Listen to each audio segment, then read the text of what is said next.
Xin chào 500 anh em đã đến với review manga. Trong One Piece 1032 chúng ta đã chứng kiến trận chiến của Zoro và King. Trong trận chiến này Zoro bị lép vế về mọi mặt, nhưng khi Zoro đang chiến đấu với King, thì bỗng dưng Emma mất khống chế tự động rút haki, và sinh lực cánh tay của Zoro khiến cho Zoro bị hạn chế về mọi mặt. Và theo mình được biết là do tiếng đàn của Hiyori đã làm cho Emma mất khống chế, và tự động rút haki của Zoro. Vậy vì sao Emma lại bị mất khống chế khi nghe được tiếng đàn? Nay mình cùng các bạn sẽ cùng tìm hiểu về vấn đề này nhé. Đầu tiên, chúng ta đều biết những thanh kiếm trong One Piece đều mang linh hồn của nó. Chúng ta có thể suy luận điều này bởi người bán hàng nói rằng thanh kiếm chọn người chủ nhân mà nó cảm thấy phù hợp. Các thanh kiếm cấp cao là những thanh kiếm bị nguyền rủa Kitechu. Chủ tiệm nói rằng bất cứ ai đang cầm thanh kiếm Kitechu, họ sẽ gặp một cái chết bi thảm. Điều này có thể được hiểu là những thanh kiếm muốn cái chết của người sử dụng chúng không? Mình nghĩ là cũng có một phần đúng. Theo mình những thanh kiếm đều có linh hồn và ý chí của nó. Vì vậy một kiếm sĩ muốn sử dụng được nó, thì họ phải có ý chí mạnh hơn ý chí của thanh kiếm và được thanh kiếm đó thừa nhận. Giống như khi Zoro chỉ cầm vào thanh kiếm Sanjay Kitechu, thì anh biết thanh kiếm bị nguyền rủa.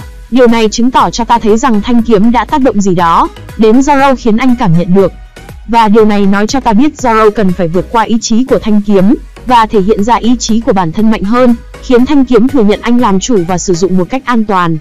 Ý chí của người sử dụng kiếm rất quan trọng. Tại Alabasta, trong cuộc đấu với Mr. 1, lợi thế không thuộc về Zoro, nếu không nói anh có phần lép vế hơn hẳn.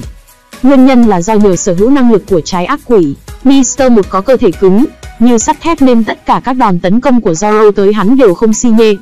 Bất ngờ Zoro đã lật ngược tình thế nhờ hiểu ra câu nói một kiếm sĩ có thể cắt bất cứ thứ gì chỉ với một thanh kiếm. Zoro đã chuyển suy nghĩ mãnh liệt của mình thông qua thanh kiếm để cắt Mr. 1.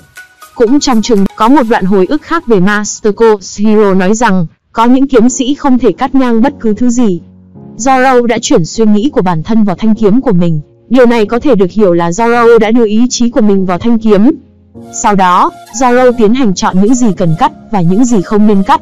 Oda làm điều này để cho khán giả thấy Zoro đang thực hiện ý chí của mình trên thanh kiếm bằng cách chọn khi nào nên cắt và khi nào không cắt. Vậy từ đó cũng giải thích được Enma là một trong 21 thanh đại bảo kiếm thì sẽ có ý chí mạnh như thế nào, và muốn thể hiện toàn bộ sức mạnh Enma thì Zoro phải có ý chí vượt trội hơn hẳn ý chí của thanh kiếm, và ý chí của Zoro phải truyền đến thanh kiếm cùng với Zoro phải có haki đủ lớn để kích hoạt Enma.